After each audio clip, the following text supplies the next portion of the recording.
Aladi faefatra manaraka ny Pasika isika zao ry abana. Aladi faharoa amin'ny volana May miarahantsika amin'ny lohahevitra hoe ankatoavy ny fitarian'ny fanahy masina. Iantso ny Tompoandriamanitra isika amin'ny salamo fahavala amin'ny 20 ho arahan'ira fafito amby enimpolo amin'ny 100 andinin'ny voalohany faharoa ary fahatelo. Salamo fahadimy amin'ny 20 ira fafito amby enimpolo amin'ny 100 andinin'ny voalohany faharoa ary fahatelo. Salamo fahadimy amin'ny 20 ho vakina amin'ny fandimby izany. Ho an'ny mpiventy hira, salamo nataon'ny Koraita. Jehova, efa nanefity tamin'ny taninao ianao, efa nampidinao Jakoba avy tamin'ny fahababony.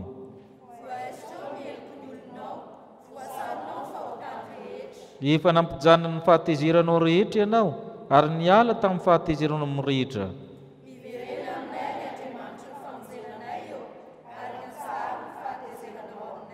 Ho tezitra aminay mandrakizay va ianao, hampaharetinao hatratra ny taranaka faramandimby va ny fahatezeranao?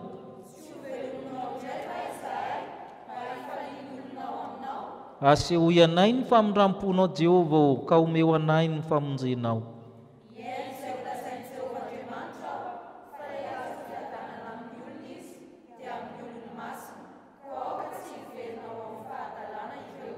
Eny tokoa akaikin'izay matahotra azy ny famonjeny, mba hitoerany voninahitra eo amin'ny tanintsika.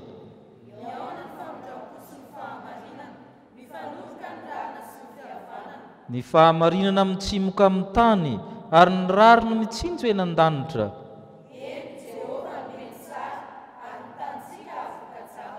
Ny rariny no ialoha azy, sady izotra anaraka ny diany eny an-dalana. Amen.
Tompoandriamanitra io, akaikin'izay matahotra anao tokoa ny famonjenao. Eny mbola hitoerany voninahitra ao ny taninay, na dia mpanonta manitra azy zahay. ataonao mahazo famindram-po sy fahamarinana, mifanoroka ny rariny sy ny fihavanana. Na dia firenena malotomolotra ary izay, olona malotomolotra, tsy navelanao very. Ny rahanao ny zanako amalalanao, taona maro lasa, mba hisolo heloka anay. Trapamonjena izay, ka aja, dera, laza, voninahitra, ho anao ray zanaka fanamasina. Koa ankehitriny Tompo, tsy noho ny herinay na ny tanjakay, fa noho ny fitantananao mahasoa, noho ny fiarovanao tsirairay avy, na dia ny rivotra miditra amin'ny vavoronay ara dia narovanao. Satria mety ho tafiditry ny aretina zany, ny faneraserana maro samihafa, tsy maintsy mikaroka izay mahasoa zay, kanefa narovanao, ka natratra izao anio izao. Koa ankalazaina nay anao mitatana anay, fa ny tena sarobidy indrindra dia ianao nanamboatra toerana ho anay an-danitra, satria mandalo ihany izao tany izao na dia tianay ara mitoetra eto. Ka ianao Andriamanitra nanangana amin'ny Kristy no ideraina sy ankalazaina. Ianao fanamasina no membonahitra, satria ianao nanamasina anay ho zanak'Andriamanitra. Fa ianao Kristy kosa dia tafivoanay ho membonahitra koa ianao, izay nampiandrinay hivavaka manao hoe: Renay zanan-danitra, ho masinina anao, tonga ny fanjakanao, ataony ny sitraponao ety an-tany tahaka ny danitra. Meneneny any saja hoanay, ary mamelany heloka, tahaka ny naniavana sy ny loko taminao. Aza ny tonana amin'ny fakapanahy, manafana ny ratsy, manao ny fanjakana sy ny hery, manao ny voninahitra mandrakizay.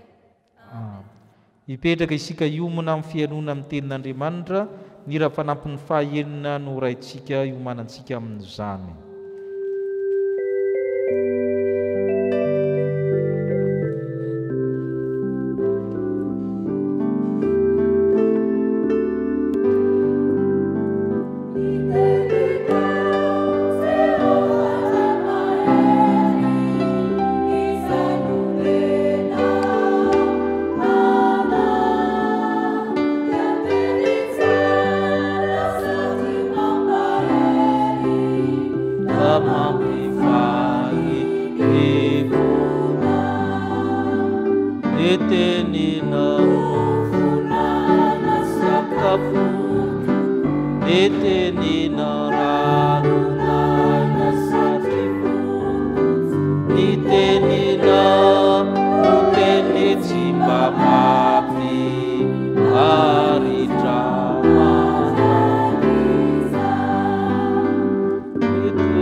Famakina sy ny fandrenesana ny vaky ny soratra masintsika izao ry havana, ka ny ao amin'ny Joba toko fa 7 ny andininy voalohany ka hatramin'ny andininy 10. Joba toko fa 7 ny andininy voalohany ka hatramin'ny andininy 10. amin'ny anaran'i Jesosy.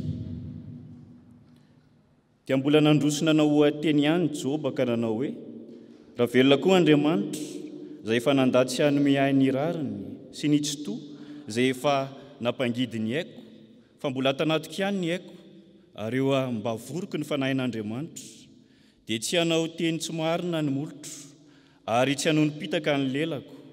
Sanatria raha anaiky ny anareo marina aho, mandra-pialan'ny haiko, dia tsy anaiky ny tenako manantsiny aho. Ny famarinako dia azoniko mafy ka tsy ho foko. Ny foko tsy manome tsiny ahy akory, na dia ny amin'ny androko iray monja aza. Aoka ho hita fa ratsy fanahy ny fahavaloko, ary tsy marina izay mitsangana nohitra ahy. Fa inona no ny fanantenahan'ny mpiatsara velatsy raha maito ny ainy ka tsy ho an'Andriamanitra ny fanahiny? Ian'ny fitaraina ny vahan'Andriamanitra raha ozy-pahoriana izy. Ho azony iraviravona va ny tsotoa? Azo miantso an'Andriamanitra mandrakariva va izy? Toizantsika ny famakiana ny soratra masina arak'izay hitantsika ao amin'ny Romanina toko 5:10, ny 4:11 ka hatramin'ny 1:20. Romanina toko 5:10, ny 4:11 ka hatramin'ny 1:20. Fa izao kory rahalahiko dia matokony aminareo, fa feno fahatsarana ianareo, dia feno ny fahalalana rehetra sady mahay mifananatra koa.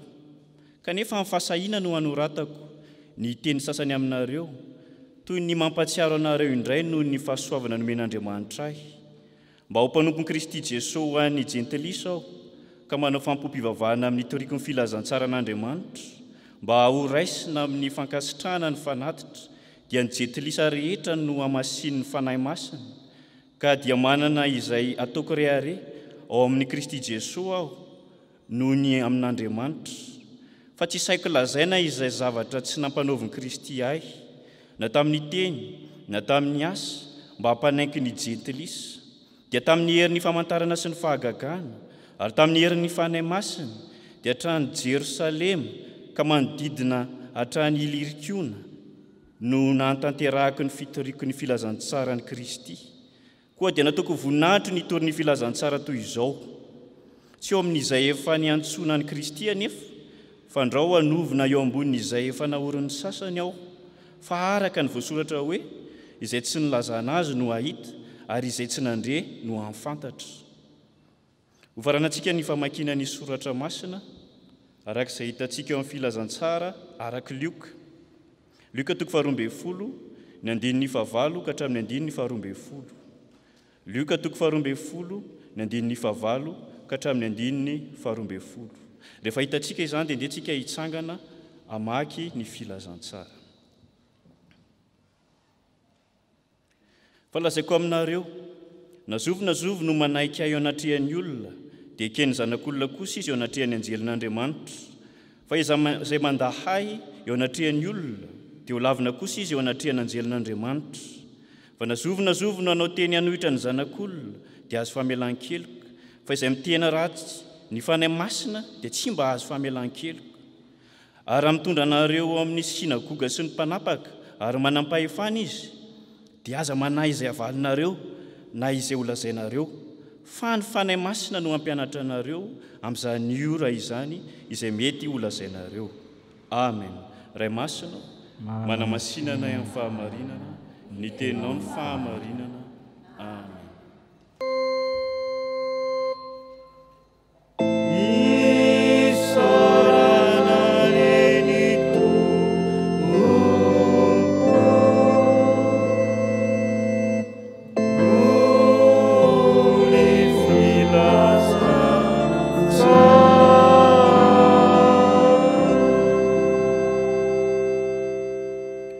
Mivavakatsika misotranao zay rery Andriamanitra ray zanaka fanahy masina, satria mbola afaka nandre indray ny teninao izahay.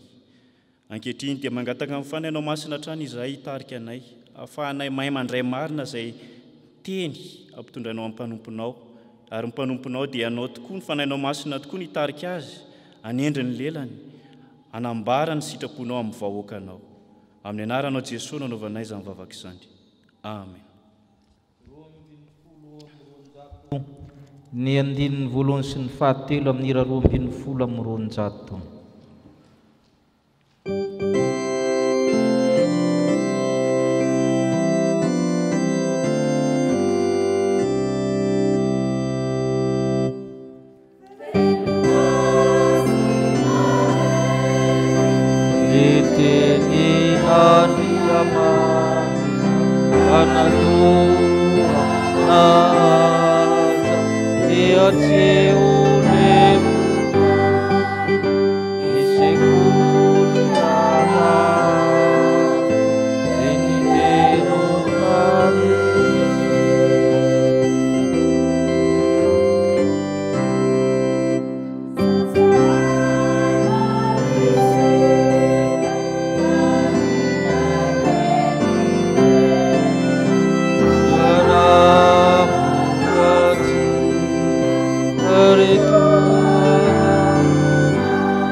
Manasatsika hipetraka. Ampitombona aminao ny fahasoavana mba ny fiadanana Andriamanitra raintsika sy Jesosy Kristy Tompontsika. Amen. Luka 12. Raha mitombo maso tsika amin'ny Luka 1:12 alohan'io manomboka amin'ny 7:30. Luka 1:12 hoe vakitsika ny soramandry. Vakitsika hoe ninonanan'i Jesosy tao an-tranon'ny fariseo anankiray sy nilaza amin'ny faharatsian'ny fariseo. Nisy fariseo zany antoko matanjaka eo amin'ny jiosy ny fariseo. Mpikambana amin'ny tokon'ny fariseo zany le olona nanasan'i Jesosy. Tonga tao Jesosy tsy nanao fombafomba jiosy amin'ny fanasana. Ny jiosy manko sasana ny tongotra, sasana ny tanana, sasana ny ivelan'ny kapoaka na ny kopia rehefa isakafo. Misy fombafomba io, tsy resaka fahadiovana io fa fomba. Tsy nanao an'io Jesosy dia gagagagy zareo te hanakina azy. Vokatr'izay koa zany raha mamakitsika amin'ny anomboka amin'ny 12:20 dia nikiamin'i Jesosy mafy ny fariseo satria mihatsara vela tsia endriky velany ny zavatra rehetra atao.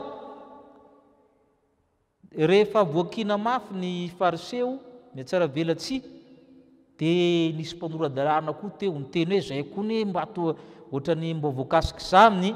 Vao miaka koa nampiny Jesosy koa loza nareo mpanoradalàna koa ny tena tsy izy. Ianareo ny tena mpampianatra nefa tsy manao ny tokony atao. Mampijaly olona amin'ny karazana lalàna rehetra nefa nareo tsy dia manao n'le izy nanakikelinareo azy. Nanomboka teo zany dia rava ny fihavanana tamin'ny mpanoradalàna sy fariseo sy Jesosy. Hanomboka zany ny fanenjehanan'i Jesosy manomboka eo. Ka ty 12 ty zany dia teny nataon'i Jesosy tamin'ny vahoaka sy ny mpianatra manoloana zany resaka efa nisy teo aloha zany hoe isy ny fanenjehana. Ka rehefa isy ny fanenjehana dia mila olona feno fankatoavana n'Andriamanitra miatrika an'izany fanenjehana zany. Ny olona miatrika zavatsarotra zany dia tsy maintsy olona tena feno fankatoavana n'Andriamanitra vao afaka amin'izany. Kristianina feno fankatoavana n'Andriamanitra ny lohahevitra ifampizarantsika. Izay no mampiditra antsika amin'ny perikopany vakina teo. Vakitsika ny Luka 12 ny andininy 9 sy ny 10. 9 sy 10 vakitsika aminaran'ny Tompo manao hoe falazaiko aminareo nazovona manaiky ahy natrehan'ny olona dia ekeny zanak'olona kosa sy natrehan'ny anjeliny Andriamanitra. Fa zay manda ahy natrehan'ny olona dia ho lavina kosa izy natrehan'ny anjeliny Andriamanitra. Ny olona feno fankatoavan'Andriamanitra dia feno fankatoavana ny Jesosy Kristy. Feno fankatoavana ny Jesosy Kristy. Le hoe manaiky eto confessé amin'ny teny frantsay dia sady mahalala ny mahafantatra no afaka manambara ny momba azy. resy lahatra zay le resahanito. Ary tenen'i Jesosy hoe najovy ity zany a na fariseo izy na mpanorandalàna na inona najovy tsy anara-piangonana tsy ny mahajosy na ny fiaviana na ny fikambanana aty fa najovy no anaiky resy lahatra momba eo anatre amin'ny olona. Inona ny dikany hoe anatre amin'ny olona? Le anatre amin'ny olona eto dia mety fitsarana, olana, toe-javatra, eo anatrehan'ny vadinao na ny zanakao na ny fiangonana ary, eo anatrehan'izao tontolo izao, eo anatrehan'ny fanenjehana. Inona no ataonao eo anatrehan'ny zavatsarotra? Mbola afaka mankatohan'i Jesosy Kristy va ianao? Ary zay ny dikany hoe najovy no manaiky no miaraka amiko, ny resy lahatra momba manonona eo anatrehan'izay sarotra, eo anatrehan'ny olona, ny ataon'ny olona, ny fanaon'ny olona. Dia ekeko izy, ekeny zanak'olona kosa izy eo anatrehany anjelin'Andriamanitra. Misy zavatra anankiroa zany. Raha amin'ny olona no manaiky an'i Jesosy Kristy manoloana ny olona tsy marina, dia rehefa nandanitra indray i Jesosy Kristy indray manaiky azy manoloana ny marina dia ny anjely sy Andriamanitra any an-danitra. Misy famaliana zany ao. Ekeny zanak'olona kosa izy anatrehany anjelin'Andriamanitra. Fa zay manda na miala na mandositra na miolaka eo anatrehany olana, eo anatrehany zavatsarotra, eo anatrehany mpanenjika, ho lavina koa izy eo anatrehany fahamarinana an-danitra dia ny anjelin'Andriamanitra an-danitra. Misy kisary teny zany hoe rehefa tsy manaiky an'i Kristy ianao, manda anao, miala baly ianao anatreha amin'ny tsy fahamarinana, dia ho lavina indray ianao an-danitra eo anatrehany fahamarinana. Misy tsy lalaon-teny zany eo. Ary zay le tenen'i Kristy eto, fandavana anao anatrehany marina any an-danitra. Ary zay mahatonga an'i Kristy mampitandrina zany amin'ny andininy eo ambony eo. Jerentsika le eo ambony eo ny andininy fahaefatra sy ny fahadimy. Lioka 4:7 sy ny fahadimy vakitsika. Ary lazaiko aminareo, sakaizako hoe aza matahotra zay mahay mamono ny tena, nefa noho ny afaka izany zay tsy mahay manao mihoatra noho izany. Fa asehoka anareo izay atahoranareo, matahora zay manampahefana anary any amin'ny elo rehefa ny vono. Misy tahotra anankiroa manoloana ny fankatoavana an'i Jesosy Kristy. Ianareo sakaizako Jesosy, tsy le fariseo tariny tenenina, tsy ny mpanorandalàna, fa zay teo sakaizana. Manakaiky anao ny tompo. Aza matahatra zay mahay mamono ny tena, fa rehefa afaka zany dia tsy manao mihoatra izy. Afaka mamono ny vatanao izy fa tsy afaka mamono n'inona? Ny fanahy. Kanefa mandrakariva dia ireo olona ireo natahorantsika. Mahatonga antsika manao kolikoly dia matahotra affectation. Zay fotsiny. Mbola tsy andrasina mibasy sy antsy ny tenda affectation fotsiny. Ka zay ny teny lehibe ka sy ny sisa dia kolikoly tsy ohatran'izany no atao. Aza matahotra zay mahay mamono ny tena, fa tsy mahay mamono ny fanahy. Fa inona ny tokony atahoranareo Kristy zay manana fahefana anary ianao amin'ny afo maharitra mandrakizay, sady mahay mamono ny vatana no mahay mamono ny fanahy amin'ny tokony atahoranao. Fa tsy izany no atahora amin'ny olona. Tsy atahora amin'ny olona no lavin'i Kristy anan-danitra izany. Fa ety amin'ny tany zany matahotra dia miala amin'ny fahamarinana. Tsy ampahafirina izay fanenjehana akory no manjoanao, dia efa miala amin'ny fahamarinana. Nazovy no anaiky ao anatrehan'ny olona, dia ekeko izy eo anatrehany anjelin'Andriamanitra an-danitra. Fa nazovy no anda eo anatrehan'ny olona, ho lavina izy eo anatrehany anjelin'Andriamanitra an-danitra. Firy amin'ny kristianina moa no tsy matahotra izany fahefana an-danitra zany. Adino rehefa tojo olana ianao dia le fahefana ety an-tany no teny tahoranao. Tsy ahafahanao manao fahamarinana, adinonao no mahazanik'Andriamanitra anao. Ireno Jesosy tsy mahay mamono ny fanahinao fa ny vatanao ihany. Ary zany no nahatonga ny Joba tsy nety ny koyan'ireo namany telo lahy rehefa tonga teo.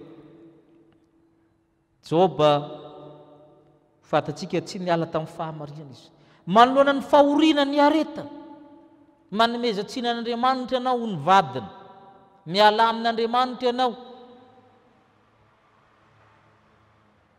Tsy nanometsin'Andriamanitra i Joba ny amin'ny tenany, tonga koa reto namany telo lahy reto niady mafy tamin'ny fahamarina izy. Jereo nge ny tenin'ny Joba.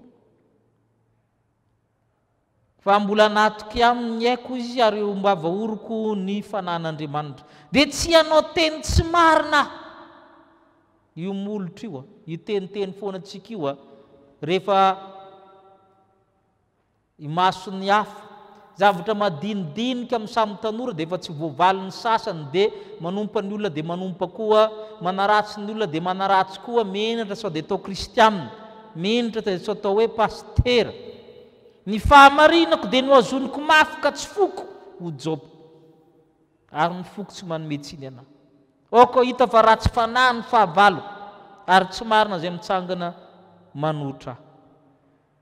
Nijoratra amin'ny farany i Joba.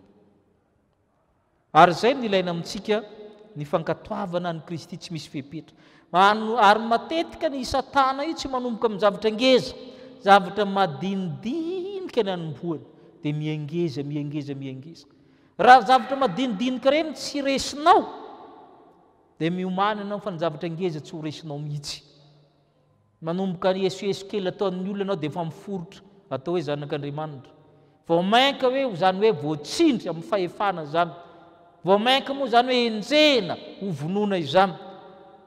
Ka itsika zany tokony hianatra hankatohan'ny Kristy manomboka amin'ny zavatra madinidinika, amin'izay teneninao, amin'izay soratinao, amin'ny faneraseranao, efa mianara mankatohan'ny Kristy. Fa raha tojo ny zavatsarotra ianao tonga dia efa mipararetra, dia matahotra izay mahay mamono ny vatana, fa tsy matahotra izay mahay mamono ny fanahy. Ary izay fankatoavana ny Kristy izay no midika amin'ny fankatoavana an'Andriamanitra. Izay ny atao hoe kristianina mankatoa an'Andriamanitra. Ny zavatra faharoa dia izao, ny fankatoavana ny fanahy masina. Feno fankatoavana ny fanahy masina. Maninona moa mankatoa ny Kristy avy eo mankatoa ny fanahy masina? Misy dikany io. Vakitsika ny Luka 2:10. Luka 2:10 vakitsika. Fa nazovonazovona nanao teny manotra ny zanak'olona dia azo famelan-keloko. Fa izay miteny ratsy ny fanahy masina dia tsy azo famelan-keloko. Miverina ny teny hoe nazovonazovo, sao midikan'io. Raha ianao manotra ny Kristy noho ny tsy fahalalana tahaka ny fariseo, raha manotra ny Kristy ny olona, re josiny nonotra ny Kristy tamin'isy fahavelony, fa ireo mbola nazo famelan-keloka. Satria maninona mbola tsy tonga ny fanahy masina? Tazomy tsara zay ry havana mampianatra momba ny fanahy masina isika. Tamin'ny mbola tsy tonga ny fanahy masina, ireo jiosy rehetra izay nanotra an' Jesosy dia mbola afaka mahazo famelan-keloka raha manaiky azy. Zay ny dikan'io. Nazovonazovo no hanao teny manotra ny zanak'olona dia azo famelan-keloka izy. Zay ny dikany voalohany. Faharoa, alohan'ny andraisanao fanahy masina raha manotra ny Kristy ianao mbola mahazo famelan-keloka. Andray ohatra tsika. Ry Petera nandany Jesosy, mbola nahazo famelan-keloka. Jodasy moa namono tena tsy hita izay nalena. I Paoly nanenjika fiangonana mihitsy, nahazo famelan-keloka sa tsy nahazo izy? Lasa apôstôly ary izy. Zay ny dikan'io. Fa rehefa tonga kosa ny fanahy masina ka mbola manotra ihany ianao, tsy mahazo famelan-keloka mandrakizay. Zay ny dikany. Ny olona efa nandray fanahy masina zany ka miverina amin'ny lohany tahaka ny alika dia tsy mahazo famelan-keloka intsony mandrakizay. Ilana fitandremana io teny fa mafy be io. Tsy mety amin'ny kristianina. Itsika hoy izy ny mpanoratra ny Hebreo, tsy naman'izay miemotra mankany amin'ny fahaverezana. Tandremo fa ratsy ny kristianina mihemotra ka nanotra ny fanahy masina. Ny dikany manaraka dia izao. Io famonjena io zany dia misy filaharana. Andriamanitra aloha natao hoe mpamonjy ao amin'ny testamenta taloha. Izy nikarakara ny vahoaka rehetra tety ambony tany talohan'i Jesosy Kristy. Zay natao hoe fotoana voalohany amin'ny fotoam-pamonjena. Ny fotoana faharoa amin'ny fotoam-pamonjena dia i Kristy tonga tety an-tany nitoro ny filazantsara. Le fotoana faharoa ny tenenin'i Kristy hoe azo toerina amin'iny, tsy maninona namanohitra azy. Hitantsika amin'ny filazantsara izany. Fa rehefa tonga kosa ny fotoana fahatelo dia ny fotoana ny fanahy masina, tsisy tsony fahaefatra zany dikan'izany. Ka raha ianao zany ny teny ratsy ny fanahy masina, tsisy tsony rekory, tsisy fitsarana tampony azonao atao tsony, fa fanahy masina efa fara. Efa fara. Zay ny dikan'io. Io natao hoe dernier rempart raha amin'ny fanjakana miaramila zany. Ka raha ny fanahy masina zany mitezitra aminao, zay ianao ny vita, satria tsisy mpamonjy hafa tsony. Efa teo Andriamanitra ray, efa teo Jesosy. Dia iza zao sisa? Fanahy masina. Zany ny dikan'izay. Ka io teniteny foana ataonareo fehezo tsara, tsy azo atao ny mampatezitra ny fanahy masina. Mampalahelo azy mbola azo ihany. Fa raha ny fanahy masina mitezitra dia eo anao ny raisiny io. Inavy natao hoe miteny ratsy ny fanahy masina.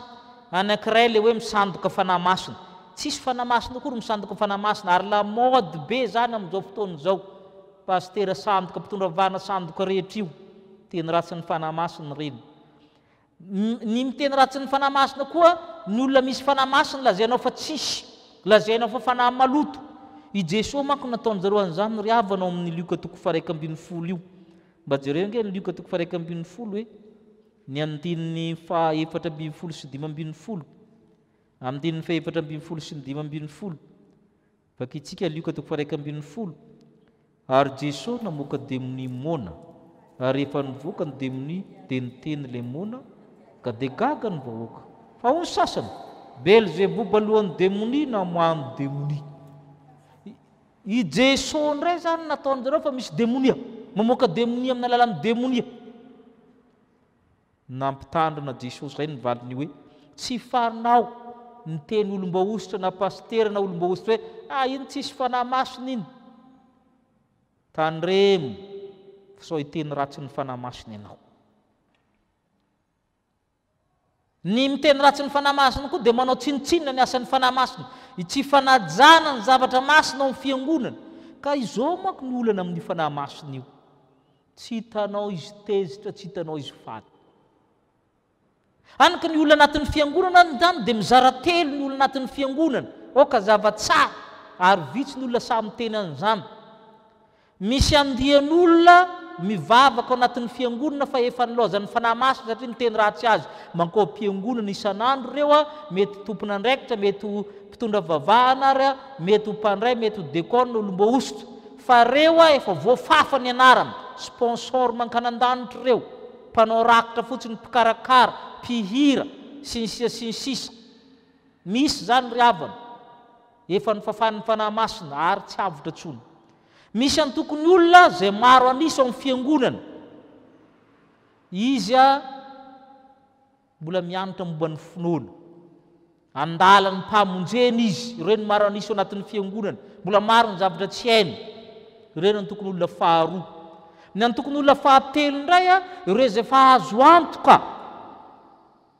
fa mananarina velona nan-danitra. Vitsivitsy koa ireo.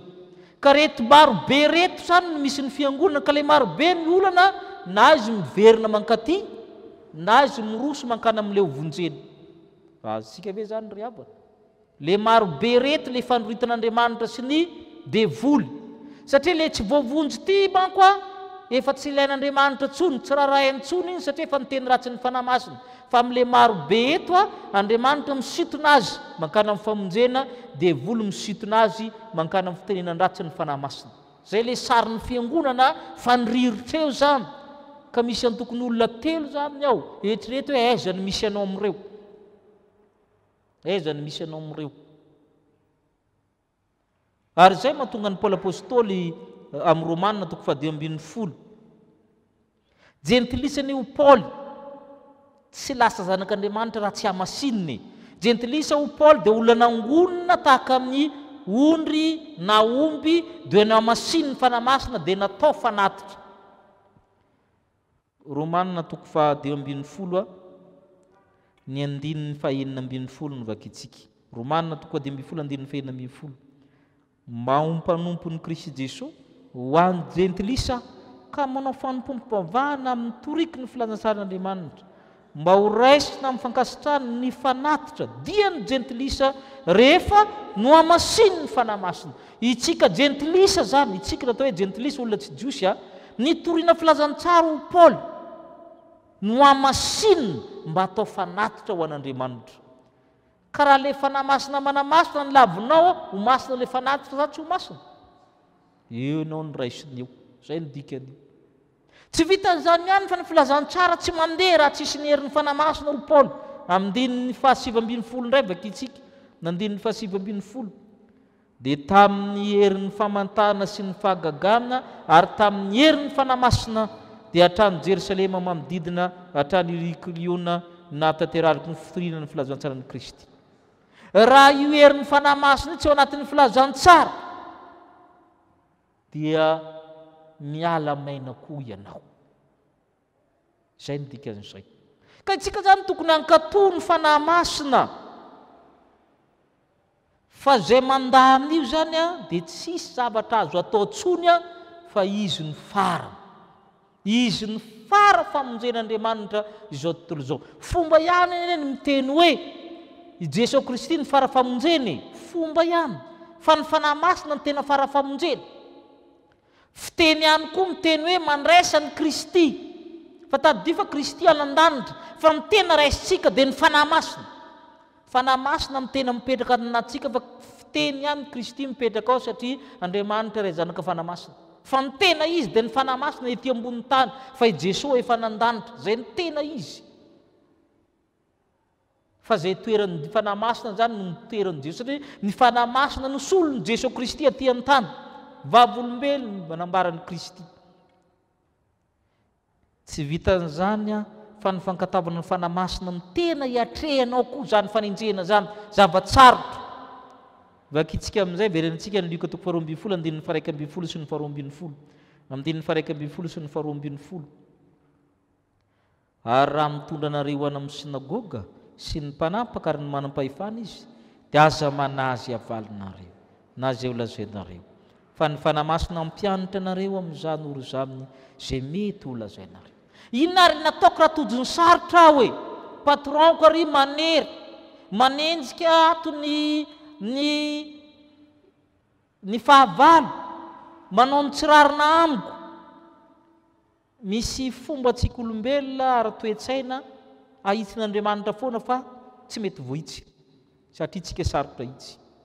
Ianao rehefa tratry ny sarotra indrindra aza mieritreritra n'izay ambaranao izy iso.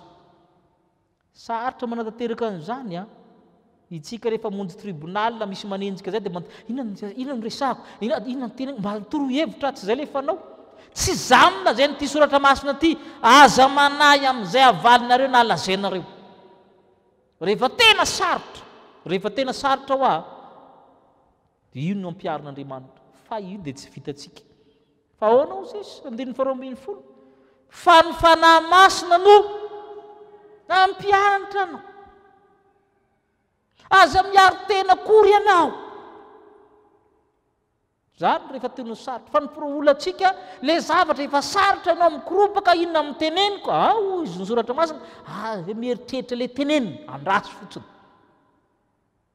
fotsiny. Fa tsy vitatsika io ry havana. Mangatà mba havitan'io andraso. Fa ny fanahy masina tsy vitany hoe misolo vava fa mampianatra mihitsy. Ary ianao lasa mpampianatra. I Jesosy ngena nanao an'izany ry havana. Niatrika ny Senedriona izy. Niatrika ny Pilato izao natongavako izy mba hilaza ny marina. Ho Pilato inona indray ny tenen'ilay zalahy. Manana zavatra hafambara zay tsy takitry ny sain'ny olona manadina anao sy miady aminao ianao. Paoly apôstôly nitoriky ny filazantsara mampigady raha. Petera tsy zakany olona, tsy resin'ny olona. Izany olona zany raha ny teniny Rehefa manaiky ny fanahy masina anao, tsy resy ny olona na oviana ianao.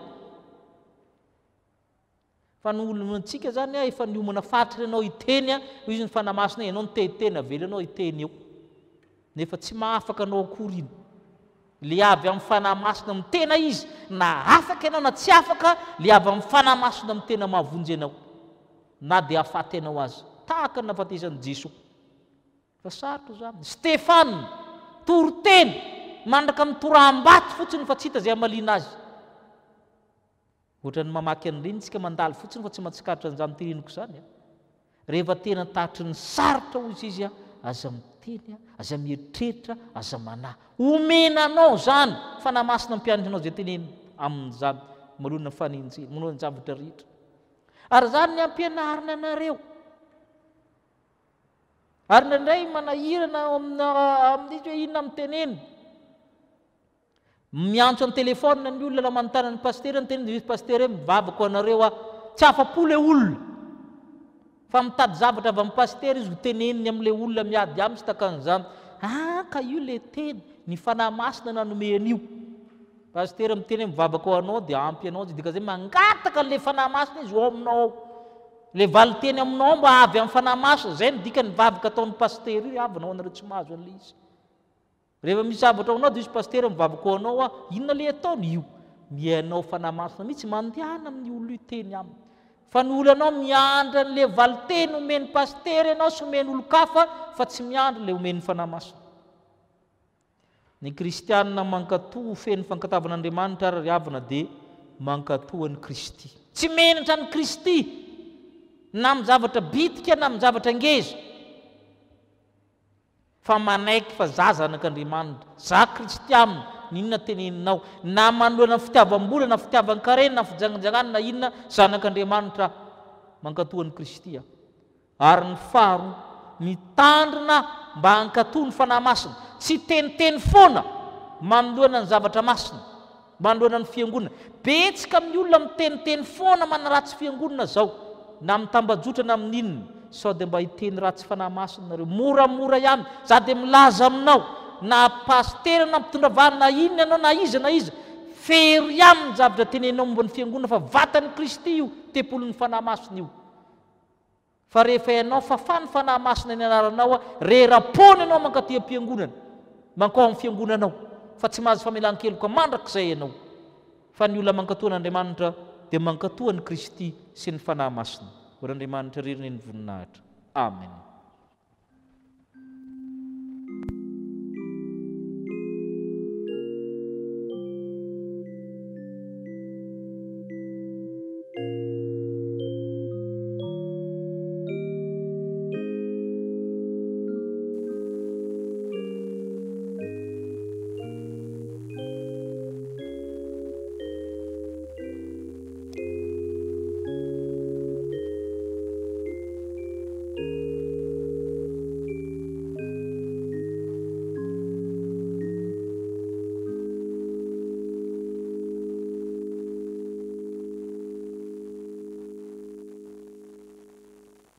Manoloana izany sitrapon'Andriamanitra zany ry havana dia matsiaro ary matsapa tokoa tsika fa tsy natanteraka izany.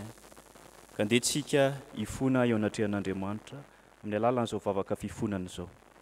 Hivavaka isika. Misaotra anao izay Andriamanitra ray zanaka fanahy masina satria mbola afaka nandray ny teninao. Eny ianao dia maniraka anay mba ho kristianina feno fankatoavana anao Andriamanitra izahay. Mba manaiky ary manambara ny teninao Andriamanitra izahay. Manoloana ny zava-misy anefa, manoloana ny olana, manoloana ny olona, manoloana ny fanenjehana maro samihafa, dia tsy mijoro mahatoky izahay fa mivadibady dela. Ny molotray dia miteny maloto, miteny zavatra tsy marina, ary noho ny tahotra sy ny tebiteby izay misy ato aminay dia mamila ny marina izahay, manao kolokolo isan-karazany, manao tsolotra ary mandainga mihitsy azy. Noho izany dia malahelo ny fanahy masina, ny fanahinao masina. Ka izany no hifona anay ankehitriny Andriamanitra. Mifona aminao izahay satria tsy nankatoanao. Mifona aminao izahay satria tsy mankatony fanainao masina izahay, tsy manaja izany fanomezana lehibe izay ianao Andriamanitra mihitsy to anivonay izany. Ka dia mangataka fifonana aminao, ianao dia Andriamanitra tianay, mahari-po sady be famindram-po, ary ny zanakao nefa nisolovona anay hamonjy anay, ka amin'ny alalany no hifonanay ankehitriny. Ary ninona hatrehanay dia hijoro mahatoky izahay, andeha amin'ny lalana marina izahay satria ianao Jesosy Kristy efa mifony ankavanany iray mpisolovavanay, fa izahay kosa mba tena hanana andray izany fanahy masina izany tokoa, mba ho matoky sy mijoro hatrany. Izany vavaka ataonay, ary amin'ny alalanao Jesosy Kristy irery-andry no angatanay izany fifonana izany. Amen.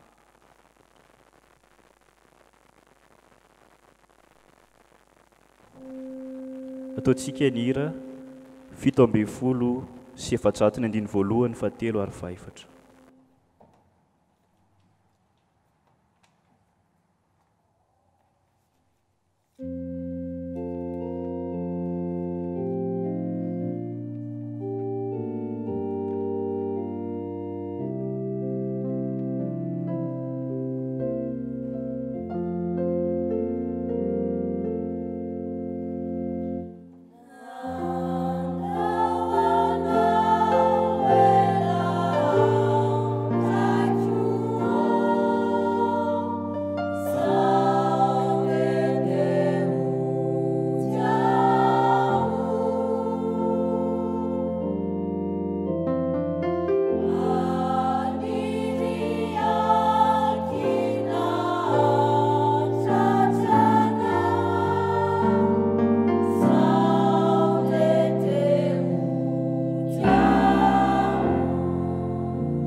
tsika zay mibeboka marina koa vonona ankatoy izany Andriamanitra izany. Nitsangana ndray ny teny soamafaly fa mafany fahotantsika izy. Hoy ny apôstôly masina. Ary amin'izany dia tsy misy fanemelohana ho an'izay amin'ny Kristy Jesosy. Fa ao amin'ny Kristy Jesosy, ny lalan'ny fanahinaina na afaka ahy tamin'ny lalan'ny fahotana sy ny fahafatesana. Fa zay tsy hainy lalàna satria nofo nalemy azy, dia vitan'Andriamanitra tamin'izy naniraka ny zanany naka ny endriky ny nofo ota sy ny amin'ny ota, ka nanameloka ny ota tao anatin'ny nofo, mba tanteraka ny fahamarina ilain'ny lalàna amintsika izy, izay tsy mandeha araka ny nofo fa araka ny fanahy. Noho izany ary havana dia voavela sy voafafa avokoa ny fahotanareo, ny aminaran'ny Kristy Tompo, samyamideran'ny Tompo ianareo.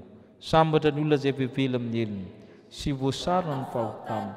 Sambatra ny olona izay tsy hain'i Jehovah eloka, ary tsy misy fitakany fanahiny. Amen. Fita amin'ny 350 raitsika amin'ny fifaliana noho izany famelan-keloka ny raisitsika izany. Andininy voalohany.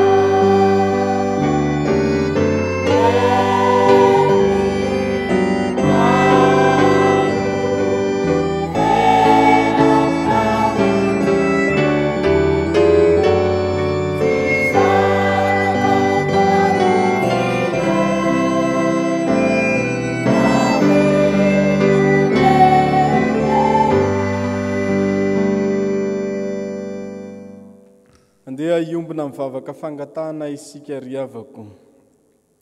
Misaotranao mandrakariva izahay ry Tompo Andriamanitra rainay eo noho ny teninao izay atolotra ao anay, ny sitraponao ihany koa mba ankatoavinay.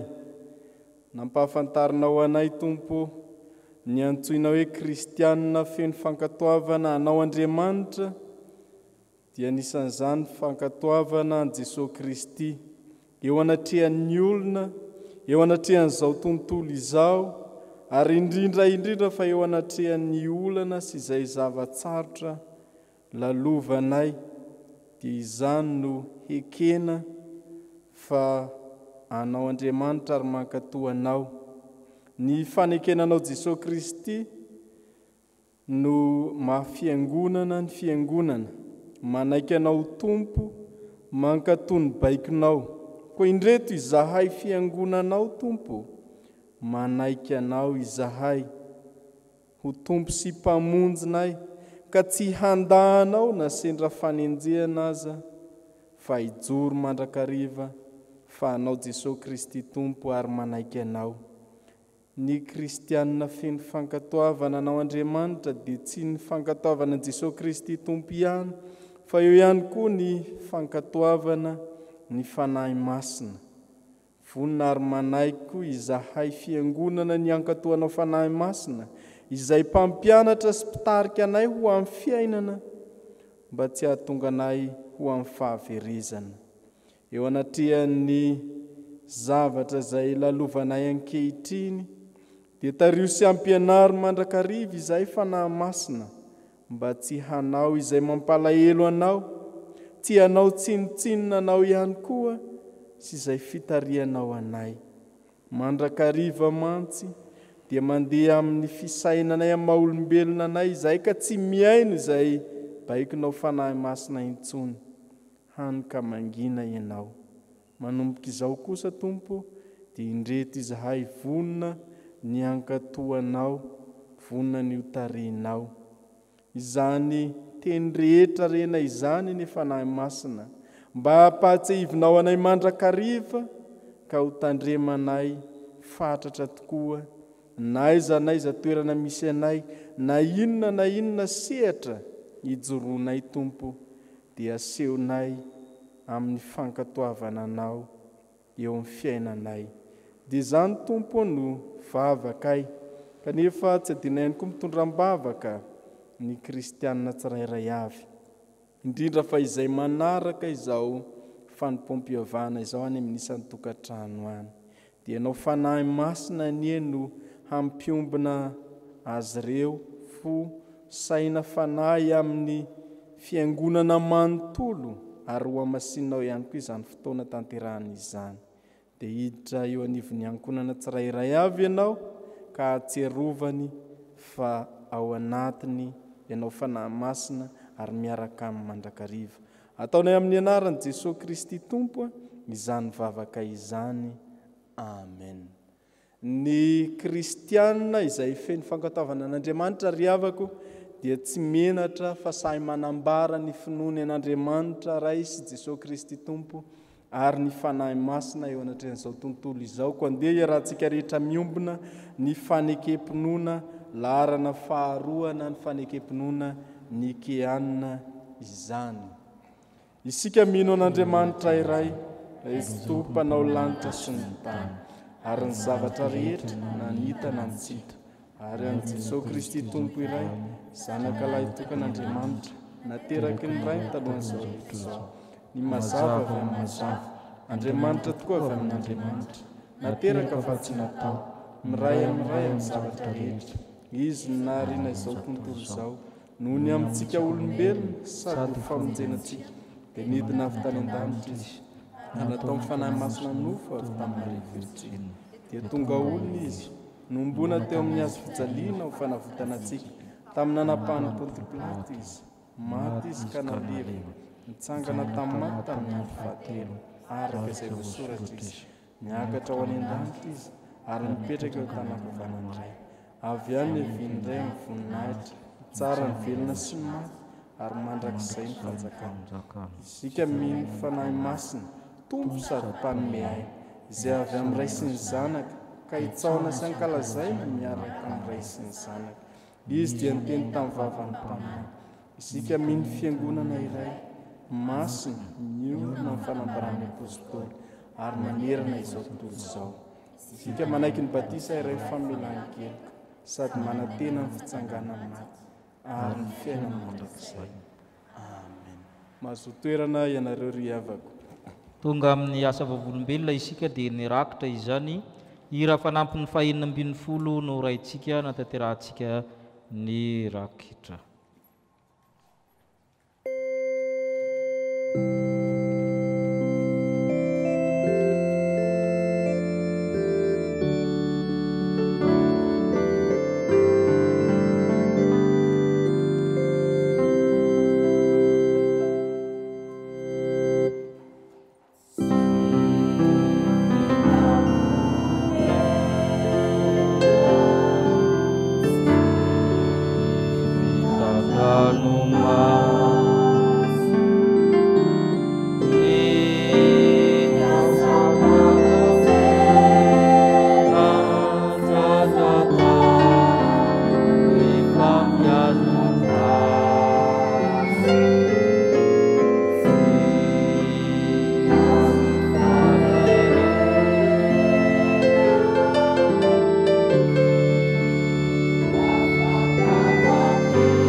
mipetraka ianareo.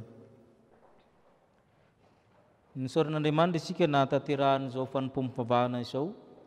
Ny fanompom-pavahanantsika zany dia fantatsika tsara fa misy ny alaka misy ariva. Alaka misy ariva zany aty amin'ny sapelina Ampahibea misy fanompom-pavahana. Dia ny alahady maraina fidirina 3 any vato amin'ny 9 sasany fidirina voalohany dia misesy hatrany. Dia Ampahibe fidirina anankiroa ny amin'ny 9 sasany sy amin'ny 1/12 asaina ianao. Manoloana zao fahamena ara-pahasalamana zao ry havana dia raha ny manamanjo, raha misy manamanjo zany dia aty amin'ny fiangonana trano no vangina mba hialana amin'ny fivezivezena be loatra anajantsika ny lalàna avoakan'ny fanjakana. Ka ny famangina ataon'ny fiangonana dia atao aty am-piangonana foana, na amin'ny fotoana nitondrana ny razana aty amin'ny fiangonana na amin'ny fotoana hafa aty amin'ny fiangonana zany. Nefa kosa raha misy fahoriana zany nareo sampana sy ny fikambanana ikambanan'ny izay manamanjo dia tokony fanotrona trany indrindra fanaovana liturjia sy ny famangina samihafa. Fa ny an'ny fiangonana zany dia atao aty amin'ny fiangonana trany ny famangina.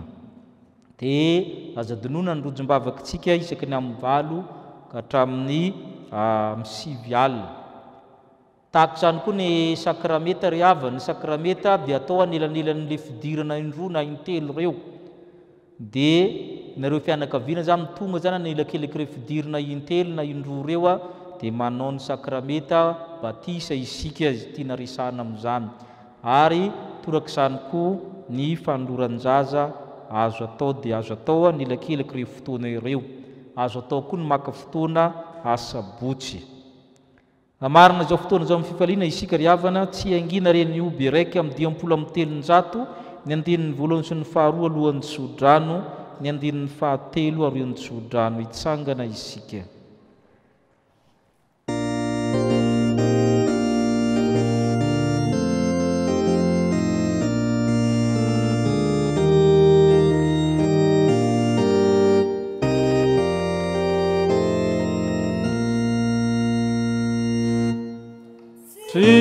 Trianginare niobino vanarisuna kami musaka menami vavarasu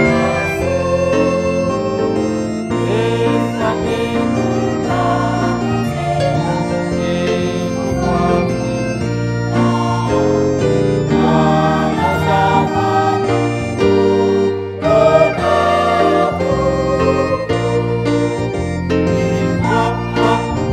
Asagad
toavin'Andriamanitra aminareo izao tsodrany izao.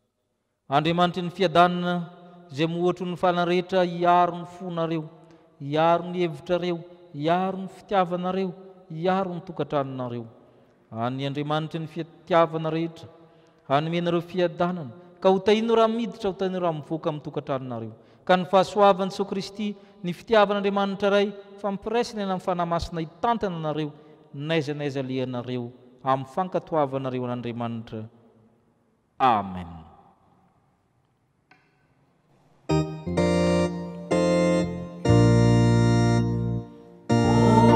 Yamena pinedie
petraka hivavaka mangina isika.